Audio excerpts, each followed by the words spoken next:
A month before my wedding, my parents admitted they gave my savings to my sister because her dream wedding mattered more. Then, they told me to be happy I could help the family look respectable. I just took off my ring and walked out. 2 years later, her marriage was over, while I had quietly bought my own house. Now they keep knocking, but I don't open the door. $23,400. I know the number exactly because I had been watching it grow for 4 years. Every 2 weeks, a fixed transfer from my checking account to a savings account I had opened the month I got my CFP license, Certified Financial Planner. I tell my clients what to do with money because I am qualified to tell them. I run the numbers. I build the projection. I identify the risk before it becomes the loss. I know what $23,400 looks like in a savings account. I know what it looks like the morning after someone transfers it out. My parents sat me down at their kitchen table 1 month before my wedding and told me the account was gone. They had moved the money to my sister Sloane's wedding fund. They said it was a loan. They said Sloane's dream wedding had needed a little help. My mother looked at me across the table with her canvas tote bag sitting at her feet, stuffed with receipts and lists and envelopes she was always managing, and she said the sentence I have not forgotten in 2 years. You should be happy you could help the family look respectable.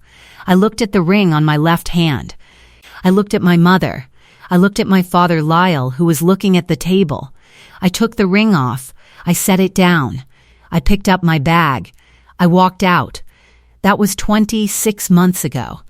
Today, I own a house in Claremont, Ohio, with a front door I painted myself. My parents have knocked on that door 11 times. I have not opened it once.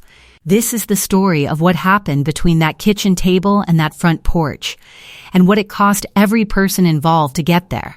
Drop a comment telling me where you're watching from and subscribe to Calm Life Stories, because the number at the end of this story is not the same as the number at the beginning. I need to give you the foundation before I give you the structure, because the structure only makes sense if you understand what I was building on. I am 33 years old. I grew up in Claremont, Ohio, youngest of 2 daughters, though that framing has never quite fit the reality of how the family operated. Sloane is 4 years older. She has always been the one who mattered in the particular way that certain children matter in certain families, not because she was loved more, but because she was managed more carefully. Her feelings required more attention. Her plans required more resources. Her timelines were treated as deadlines. Mine were treated as suggestions. I understood this as a child in the way children understand household economics before they have the vocabulary to name it. I felt it first as an ambient fact of the house, the way some children feel the weather, not as an event, but as a condition. Sloane's birthday parties had themes. Mine had cake. Sloane's school supplies were purchased from a list she made herself. Mine were purchased from what was left after Sloane's list was filled. Sloane's college applications were reviewed and revised and discussed at dinner. Mine were submitted on a Tuesday while my mother was driving Sloane to a college visit. None of this was violent. None of it was cruel in the way that cruelty requires intent and force. It was quieter than that. It was the specific quietness of a child who has been taught, through consistent resource allocation, that her needs exist on a smaller budget than her sister's. You learn the lesson without anyone saying it aloud. You learn it from the size of the gift and the length of the conversation and the degree to which your name appears in the family's planning documents. I have never told a client this. I do not offer my personal financial history as context when I am managing someone else's money. But the reason I became a financial planner is not complicated. I grew up in a household where money was used to say things that nobody said out loud, and I decided very young that I was going to be able to read that language fluently, in both directions, for the rest of my life. I did not have the vocabulary until I was in my mid-20s and studying for my financial planning license and learning formally what it looks like when resources are allocated according to perceived raw rather than equal need.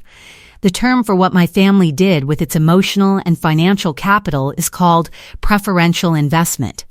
The return they were expecting from Sloan was visibility. The return they expected from me was compliance. I had been compliant for 29 years. I was good at it. I built the competence to match the expectation, and then I built beyond it. Because if you are going to be the low-maintenance child in a family that rewards high-maintenance behavior, you either disappear or you develop so much self-sufficiency that their approval stops being the currency you need. I chose the second. I got my degree. I got licensed. I took a job at a financial planning firm in Columbus, moved back to Claremont 18 months later to be closer to a promotion opportunity, opened the savings account on the same day I passed my licensing exam, and started building toward a future I had planned in a spreadsheet on my laptop. The plan included a wedding. It was modest and specific. A venue I had visited twice and liked, outdoor, room for 80 guests, $4,200 for the space. Ben and I had been together 3 years. He was methodical and steady, and he liked that I was the same way. We set a date. I started the vendor deposit schedule. Everything was on track. My parents had not been informed of the savings account balance. That detail matters. They knew I had savings. They did not know the number. The number was something I discovered they had, in fact, known, but I am not there yet. Here's what I knew about Sloane's wedding going into that spring. She was marrying a man named Bryce Ashford, whom she had been with for 2 years. Bryce was the kind of person who had opinions about the quality of things. He had opinions about the venue, the caterer, the photographer, the rehearsal dinner location. He was specific and confident in those opinions in the way that people are specific and confident when someone else is paying. He had a job in commercial real estate sales that fluctuated seasonally, and he spent freely in the good quarters without accounting for the bad ones. I had watched this for 2 years without saying anything because it was not my financial plan to manage. The wedding Bryce and Sloane had chosen cost $61,000. I learned this later. At the time, I was told only that Sloane's wedding needed some help and that the family was pulling together. My mother used that phrase, pulling together, the way she used all her organizational language, with the warmth of someone describing an act of community, when what she was actually describing was a decision already made. The savings account transfer happened on a Tuesday. My mother called me that same afternoon. She did not tell me what had happened. She told me she had good news about Sloane's venue situation, that everything was going to come together beautifully. I said that was good to hear. I did not look at my savings account that day. I looked at it 3 days later. I looked at it because I had a reminder set to log the biweekly transfer, and the transfer had not posted. I opened the account. The balance was $412. I have been a financial planner for 7 years. I have sat across from clients who discovered missing money, misdirected deposits, unauthorized withdrawals. I know what happens to the face and the hands in the first 30 seconds after someone sees a number that should not be what it is. I know because I have watched it happen many times. I was not prepared for what it felt like from the inside. My hands were flat on my desk and they stayed flat, and I did not move them for approximately 2 minutes. I was not panicking. I was running a calculation. I was establishing what I knew and what I needed to find out, and in what order I needed to find it. What I knew, the balance was $412. What it should have been, $23,416. What that meant, $23,004 had left the account in the previous 72 hours. I called the bank. The transfer was listed under a memo I had not written, Cole Family Transfer, Sloane Wedding. My name was on the account as primary holder. The authorizing signature on the transfer documentation, which the bank read to me over the phone, was mine. I had not signed anything. I had not authorized anything. I had not been in a bank branch in 4 months. I thanked the representative. I ended the call. I sat at my desk and I did not call anyone for 45 minutes. I was not composing myself. I was composing an accurate account of what I was about to do, in the correct order, the way I do it at work when a client's numbers stop reconciling and I need to trace the error back to its source before I can determine the correction. The source was my parents' kitchen table. I drove there the following Saturday, which was 4 weeks before my wedding date, and I sat down across from my mother and father and I said, quietly, "Tell me what happened to my savings account." If you have ever sat at a table and watched someone explain to you why your money belongs to them, comment "I don't" open the door below and subscribe to Calm Life Stories. My mother did not look surprised that I was asking. That was the first thing I registered. Lyle, my father, looked at the table in the way he has looked at tables throughout my life. When my mother has made a decision, he did not stop and does not want to be the one to explain. My mother set her canvas tote on the counter, and she turned to face me with the expression she uses when she has prepared a framing in advance. "Sloane's venue fell through," she said. "The deposit they had already put down was lost. She and Bryce had found a new venue, but it needed a deposit by the end of the week, and we didn't have the liquidity. Your savings were accessible, and we moved quickly. We are going to pay you back." I let her finish. "Who authorized the transfer?" I said. "Your father has signature authority on the original account we set up when you were 17, she said. Technically, the authorization was valid. I looked at Lyle. He looked at the table. "I opened a new account when I turned 22, I said. "The account you pulled from is in my name only. Dad's authority expired when I transferred to the new institution." My mother's expression did not change. "The bank processed it," she said. "The bank made an error," I said, "which I will be addressing with them. What I am addressing with you right now is that you moved $23,000 from my account to fund Sloane's wedding without asking me." "We are going to pay you back," she said again. "This is temporary. The family pulls together when it needs to." "What is the repayment timeline?" I said. She looked at Lyle. "What is the repayment amount?" I said. "What is the interest rate? What is the collateral? What is the first payment date?" My mother's chin came up a fraction. "Meredith, this is family. We don't put family on a payment schedule."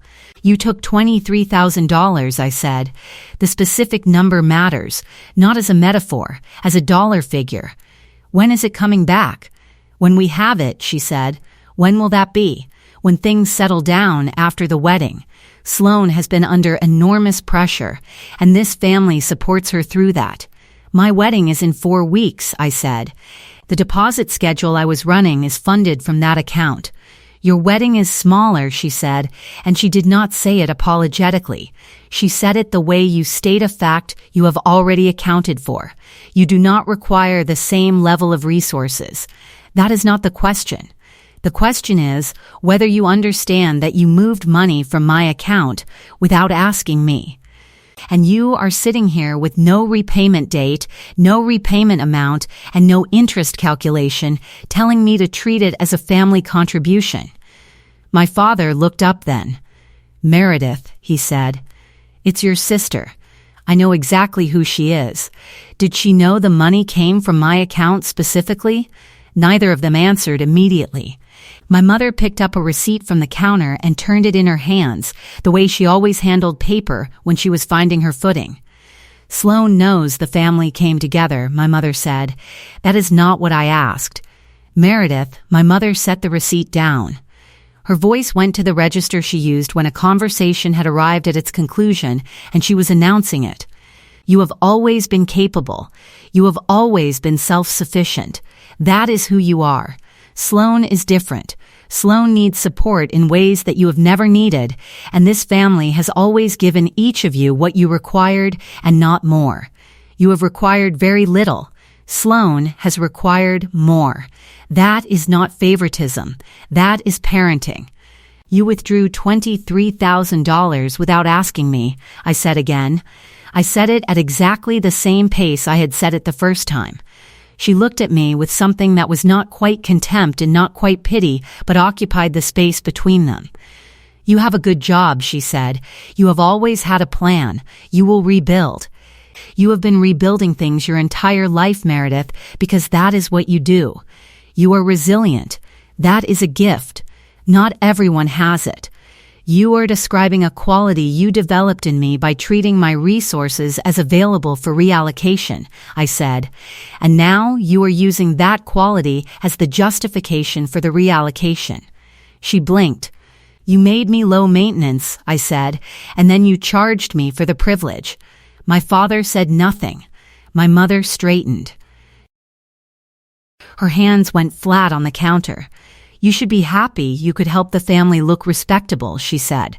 Not every family has a daughter who can step in the way you can. That is something to be proud of, not something to sit at this table and turn into a legal matter. I looked at the ring on my left hand. I looked at it for 3 full seconds. Not because I was deciding. I had already decided. I was letting the number settle. Then I took it off. I set it on the table. I picked up my bag. I walked out of the house and got in my car and drove to the parking lot of a grocery store 2 miles away, and I sat there for 22 minutes running numbers. The numbers were not sentimental. They were functional. I had a savings account at 0, a wedding in 4 weeks, a fiancé who needed to be told what had happened, a bank that had processed an unauthorized transfer, and a family that had just told me my financial security was a resource they had the right to allocate. I called Ben from the parking lot. I told him what had happened. He was quiet for a long time. Then he said he was sorry. Then he said, "What do you want to do?" I told him. He said, "Are you sure?" I said I was. I was very sure. I had been running the projection for 22 minutes and the outcome was clear. Ben and I postponed the wedding indefinitely. That is the clean version. The fuller version is that when I told Ben what my parents had done and he heard the way I spoke about it, which was without tears and without hesitation, he looked at me and said, "You've already made a decision, haven't you?" I said yes. He said the ring was mine to keep or return as I chose. I kept it in a drawer. I have not looked at it in 8 months. The call with Ben lasted 40 minutes. I had pulled into the parking lot of the grocery store and I ran the account summary for him the same way I run a client summary. Clean, organized, no emotional editorializing. Here's what the account shows. Here's the discrepancy. Here's what I know and what I have not yet verified. He listened without interrupting. When I finished, he said, "Ivy." Then he corrected himself. He said my name. Then he said he was sorry that it happened. I told him I had 32 minutes left on my parking meter and I needed to use them to make 2 more calls, one to the bank and one to an attorney I knew from a referral network, and that I wanted to talk with him fully later that evening. He said okay. He said, "Meredith, are you all right?" I said, "I am building a plan. That is what all right looks like for me right now." He said he understood. He said he would be home. That evening, I told him the fuller version. The context, the pattern I had filed away for 29 years. The specific arithmetic of what it meant to be the low-maintenance daughter in a family that ran on resource allocation. I told him the number, $23,400, and I told him what the number had been for, and I told him what it would now need to become. He listened to all of it. He said, "What do you want to do?" I told him I was going to file a bank dispute, that I was going to consult an attorney, that I was going to rebuild the savings account with a disciplined 14-month plan, that I was not going to attend Sloane's wedding, and that I did not know yet what I was going to do about the wedding we had been planning together. He said, "That last one. Take the time you need." He was steady. He was kind. He was exactly the person I had believed him to be. And what I understood, sitting at my own kitchen table that night with the plan in front of me, was that the version of the future I had been building toward required me to finish something I had not finished yet, and that finishing it was going to take more than a savings account. It was going to take the kind of solitude that you cannot have when another person's life is rightfully in the equation. 6 weeks later, I told him that. He did not argue with me. He said he had thought it was possible. He said he would keep the friendship if I ever wanted it. I said I appreciated that. We have not spoken since, but not because of anger. Because sometimes the most accurate accounting is a clean close. The postponement became a cancellation 6 weeks later when I told Ben that I needed to rebuild my financial foundation before I could commit resources to a shared life, and he heard correctly that I was describing something broader than a savings account. We ended things without drama. We are not enemies. We are two people who understood the same math and reached the same conclusion. I called my parents 3 days after the kitchen table conversation. I did not go back to the house. I called and I told them 2 things. First, I had filed a formal dispute with the bank regarding the unauthorized transfer. Second, I would not be attending Sloane's wedding. My mother said, "You cannot miss your sister's wedding." I said, "I am not missing it. I am not attending it. Those are different." She said, "Meredith, you are going to regret this." I said, "I will track that and report back." She did not say anything for a moment. Then she said Sloane would be devastated. I said I was sure she would find a way to manage. Then I ended the call. The bank dispute took 11 weeks to resolve. The bank acknowledged the transfer had used a signature authority document that had been superseded by my account migration in 2019. The transfer was flagged as unauthorized. The bank did not reverse it automatically. They referred me to civil remedies. My attorney, Ezra Wentworth, sent a demand letter to my parents on a Thursday in August. My father called me that afternoon. He said, and I am giving you his exact words because I wrote them down, "This is not how family handles things."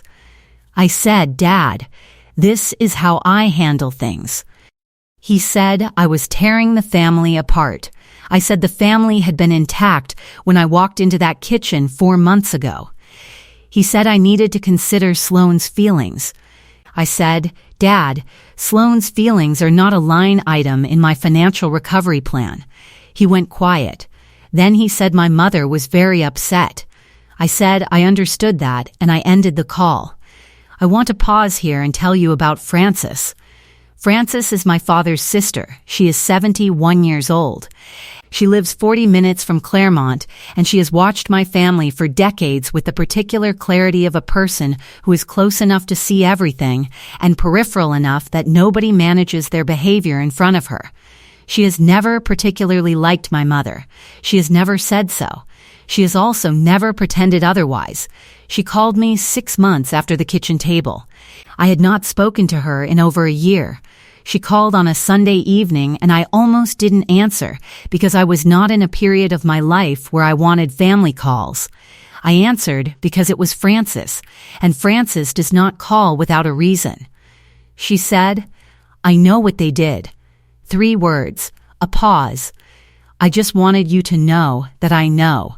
That was the whole call. 47 seconds. I have thought about those 47 seconds many times. She did not offer advice. She did not tell me to forgive them or give them time or consider their perspective. She did not ask me what I was going to do. She said she knew, and she wanted me to know that she knew. It was the most useful thing anyone said to me that year. I said, "Thank you, Frances." She said, "Take care of yourself." And she hung up. I have taken care of myself. That is the through line of everything that happened in the 26 months between that kitchen table and the day I closed on the house. I took care of myself with the precision and consistency that I apply to my clients' financial plans, except this time I was the client, and the goal was not retirement at 65. The goal was a front door I owned. Stay with me. This is where the second layer comes apart.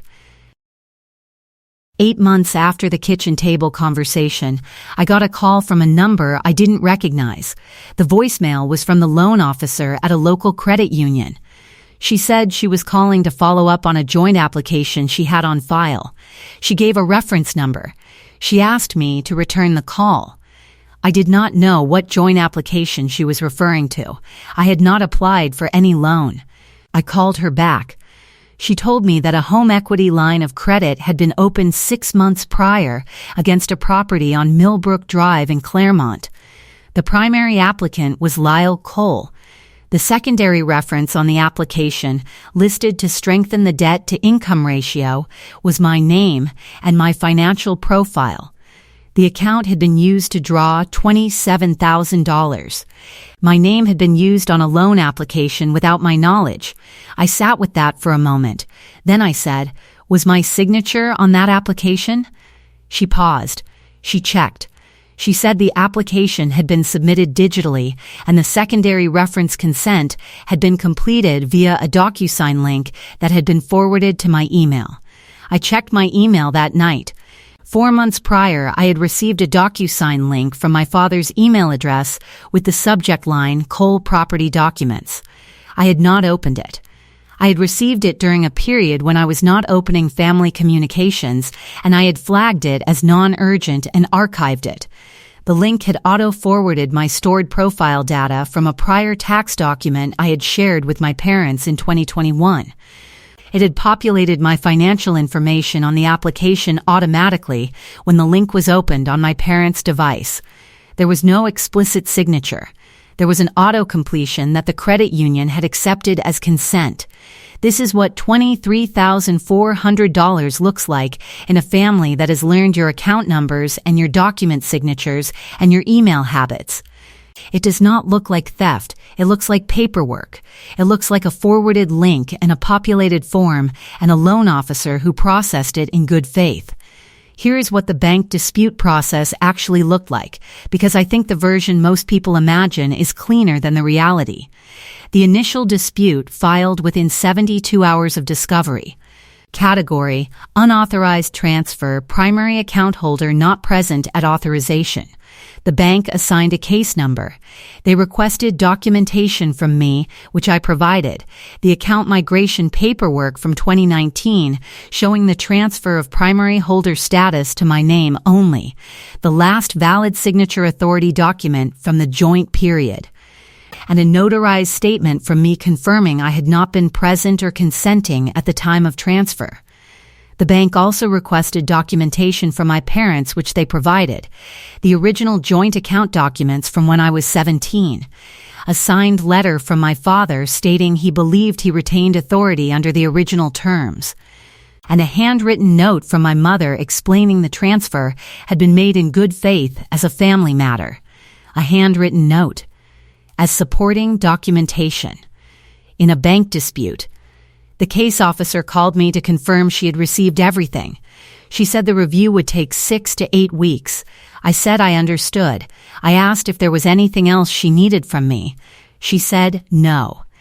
I said thank you, and I ended the call, and I opened a new spreadsheet, and I labeled the top row: outstanding amounts, recovery status, timeline, next action. I have 11 rows in that spreadsheet. 7 of them are now closed. Ezra's first letter went out 3 weeks into the bank review. It was addressed to my parents, and it was 4 paragraphs. The first paragraph identified the unauthorized transfer. The second paragraph cited the relevant consumer protection statute under Ohio law. The third paragraph outlined the specific remedies available to me. The fourth paragraph gave a response deadline. My mother called me the day the letter arrived. I did not answer. She left a voicemail. She said she could not believe I had gotten a lawyer involved, that this was a family matter, that she was devastated, that she had thought I understood the situation. She used the word devastated twice. I transcribed the voicemail into my notes file, not because I needed it legally, because I wanted a record of which word she reached for when the documentation arrived. Devastated, not sorry, not wrong. Devastated, which is a word about her experience of the consequence, not my experience of the original event. I noted that. Ezra filed a second letter. This one cited the credit union application, the use of my financial profile without written consent, and the pattern of financial access that had now occurred twice in less than a year. The letter requested a meeting. My parents did not attend the meeting. They sent a handwritten note through Ezra's office that said they had acted in the family's best interest and hoped we could resolve this privately. I had the note scanned and added to the file. Comment I don't open the door if this story is finding you where you needed to be found. Subscribe to Calm Life Stories and stay with me, because the third layer is the one I didn't see coming. The third layer came from Sloan. Her marriage to Bryce lasted 19 months. I know the exact duration because I have a note in my calendar from the day she filed, which I know because her divorce attorney reached out to Ezra regarding an asset question. And the asset in question turned out to be the venue deposit that had been funded with my savings. There was a dispute between Sloan and Bryce about which of them had sourced the wedding funds and whether those funds represented a marital asset or a family gift. My name came up in that dispute because the bank transfer record existed, and the memo line said Cole family transfer, Sloan wedding. Sloan called me herself 2 weeks later. It was the first time we had spoken in 18 months. She said she wanted to explain. She said she knew what had happened with the savings account, and she had not agreed with it, and she had wanted to say something, but the timeline had moved so fast, and Bryce had already factored the money into the budget before she knew it was mine specifically. I said, "Bryce knew the money was mine?" She was quiet for a moment. Then she said he had asked her once about what resources the family had available. She had mentioned that I had savings. He had asked how much. She had told him because she didn't know why it would matter. How did he know the number? I said. She said she had told him. She had mentioned it once because she had seen my account balance on a document at the house years ago when she was helping my parents with something. "Sloan," I said, "did you know Bryce had factored my money into the wedding budget before our parents moved it?" A pause. Long enough that I had my answer before she gave it. "He mentioned it," she said. "He said your savings were sitting there not doing anything and the family had more need for them right now. I didn't think he meant that Mom and Dad would actually move it. I thought it was just talk." "But you didn't tell me," I said. She said she hadn't known what to say. "You didn't tell me," I said again, not as a question. She said she was sorry. She said she was in a very bad position right now, and the divorce had left her with almost nothing, and she was trying to think through next steps, and she had been wondering if I could help her put together a plan. I said, "Sloan." She stopped. "You knew," I said. "Before the transfer happened, Bryce told you my savings were going into the budget. You did not call me. You did not ask me. You let the timeline move, and you got the wedding, and now the wedding is over, and you are asking me to be your financial planner." She said it wasn't that simple. "Tell me the part that isn't simple," I said. She was quiet. Then she said Bryce had been very convincing, and she had believed him when he said the family wanted to contribute, and she hadn't thought through what it meant for me specifically. "Sloan," I said, "you knew my number. You gave him my number. He used my number to build a budget, and you attended the wedding." She said she was sorry. I believe you. Okay is a separate question from sorry. Sorry is what you feel. Okay is a structure. Right now, I am not in a position to build your structure. I am finishing mine. She asked if I would give her 2 names to call, a planner and an attorney. I gave her the names. Neither of them were mine. She said, "Are we going to be okay? Eventually?" I said, "I don't know yet. I will let you know when I do." She sounded like she understood. I did not verify whether she did. That was not my current project. The house on Caldwell Street closed on a Thursday in September. 3 bedrooms, 1.5 baths, a fenced yard, a front door that faces west and gets the afternoon light. I had been approved for the mortgage 14 months prior and had spent those months in a rental apartment 2 miles away, building the down payment from the rebuilt savings account. The $23,400 had been partially recovered through the bank dispute resolution, which Ezra had converted into a negotiated settlement with my parents in lieu of civil litigation. The settlement amount was not the full balance, it was what we could enforce.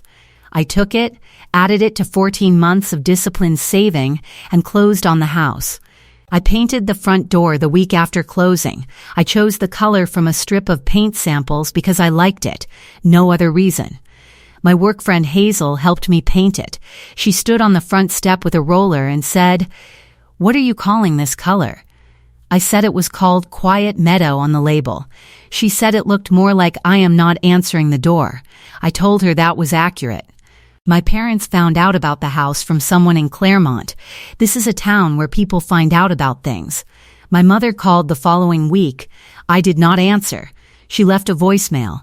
She said she had heard about the house and she wanted to talk, and she thought it was time for the family to move forward together. She used that phrase, move forward together. I noted it the way I note anything that arrives in language that frames a request as a mutual action when the action is entirely one-directional. She came to the house 3 weeks after closing. She knocked. I watched through the sidelight window beside the door. She stood on the porch for 4 minutes, and she knocked twice, and she put her hand on the door frame the way she does when she is composing a sentence she has not finished yet. Then she left. My father came with her the second time, 5 weeks later. He knocked. He said my name through the door. He said he just wanted to see the house, and he was proud of me, and he hoped I knew that. I stood 6 feet from the door, and I did not move. The third time was Sloan.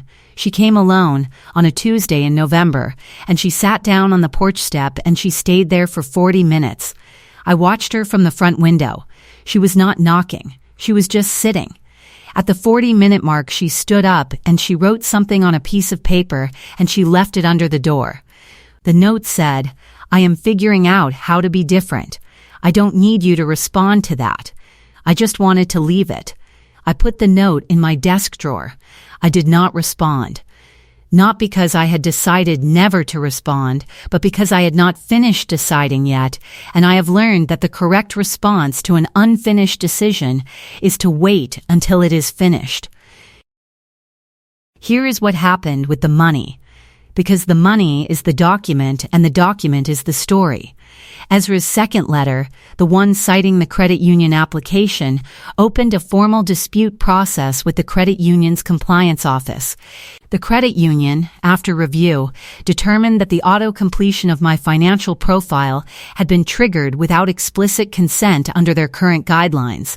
They corrected my credit record. They removed the joint reference. The line of credit remained in my father's name only. The result of that correction was that my credit profile was clean. If you have ever been the person in your family who handled things so competently that the people around you forgot those things required handling, comment "I don't open the door" below. Subscribe to Calm Life Stories. I want you to hear the rest of this. The result of that correction was that my credit profile was clean, unencumbered, documented. When I went to the mortgage lender 14 months later with a clean credit record and 14 months of rebuilt savings, the approval was straightforward. The lender said it was one of the cleaner applications she had processed that quarter. I thought about that word, clean. I thought about my mother's canvas tote bag full of receipts and plans and envelopes she was always managing. I thought about what she had been managing and who she had been managing it for. I thought about Bryce asking Sloan the number and Sloan saying it without thinking about why he was asking. I thought about the DocuSign link that arrived in my email with a subject line designed to look like routine paperwork. None of it was messy. That was the thing. None of it was careless. Each piece was deliberate. Each piece relied on my compliance, on my assumption that the family was operating in good faith, on my habit of being the low-maintenance daughter who did not check behind the paperwork because she trusted the people generating it. I had stopped trusting the paperwork. I had started checking behind everything. That is what the last 2 years had given me, that the $23,400 had not, a permanent professional-grade suspicion of any document that arrives without my explicit review. My clients pay me for that. I give it to them for free now. The lesson cost me something, and I am passing the savings along. The 11th knock came in October, 13 months after closing. My mother came alone that time. She came in the morning, which was different, and she did not knock loudly. She knocked the way people knock when they are not sure they want to be heard. I was at my kitchen table with coffee and a client file, and I heard the knock, and I looked at the door, and I did not move. She said, "Meredith, I know you're there. I know you can hear me." I said nothing. She said, "I am not asking you to open the door. I just want to say something." I waited. "I know what we did was wrong," she said. "I knew it when I was doing it, and I told myself it was for the family, and that you would understand, and that we would fix it.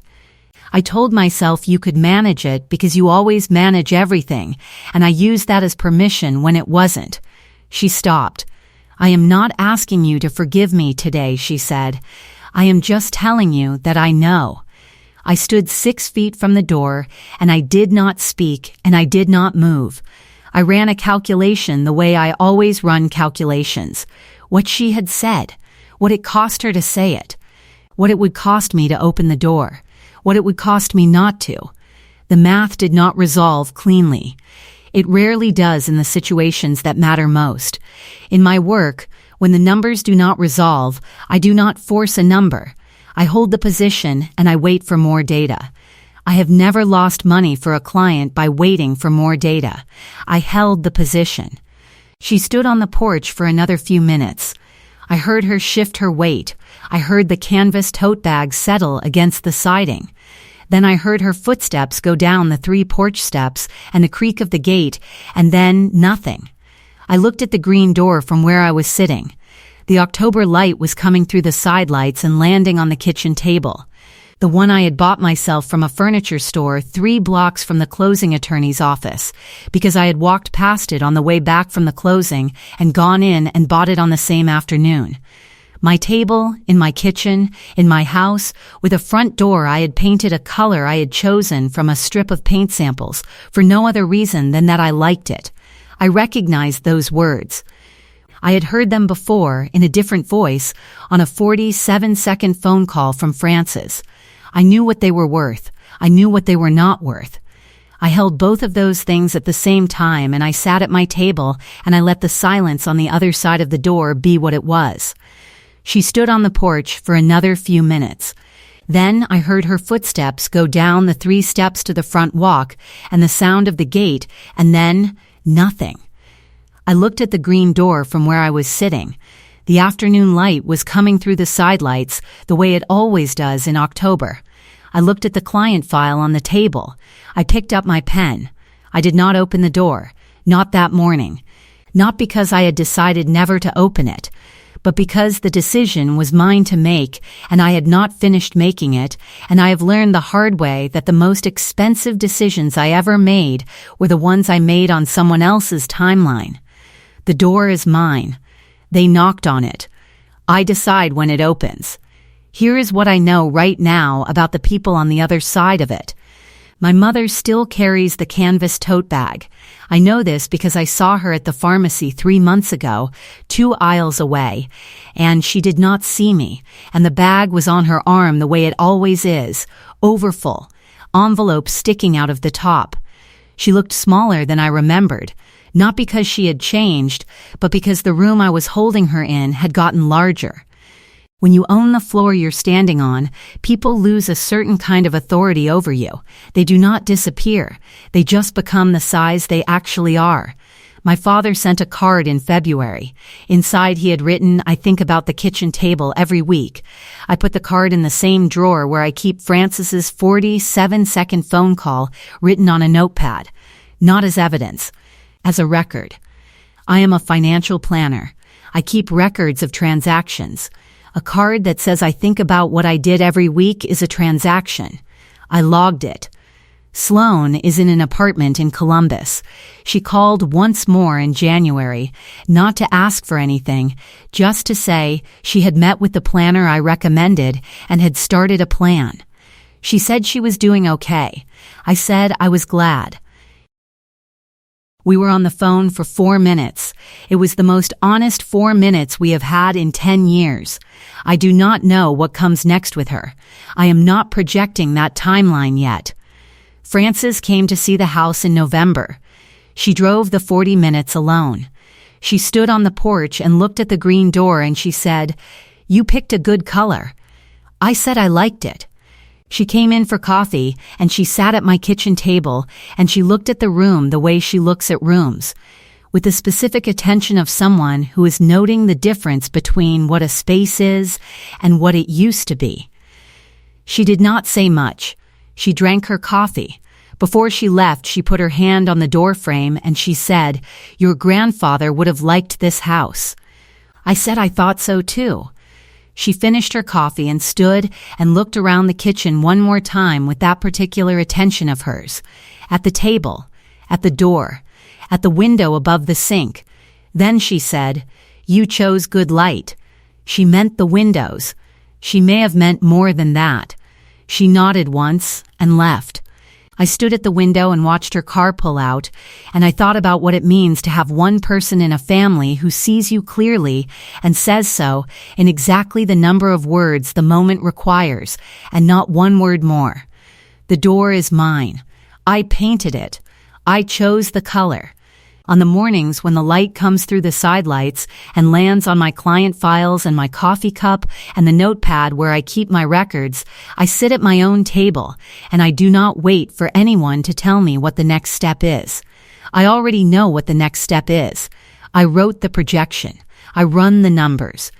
I close the accounts that are draining and I build the ones that are growing, and I keep accurate records of every transaction, financial and otherwise, because accuracy is the only protection that works in every direction. The door is mine. It has always been mine. It just took $23,400 and 26 months for the documentation to catch up to what was true. Comment I don't open the door if you have spent too long answering on someone else's schedule. Subscribe to Calm Life Stories and share this with the person in your life who's been managing everything for a family that called it easy because they were the one making it look that way. I will see you in the next one.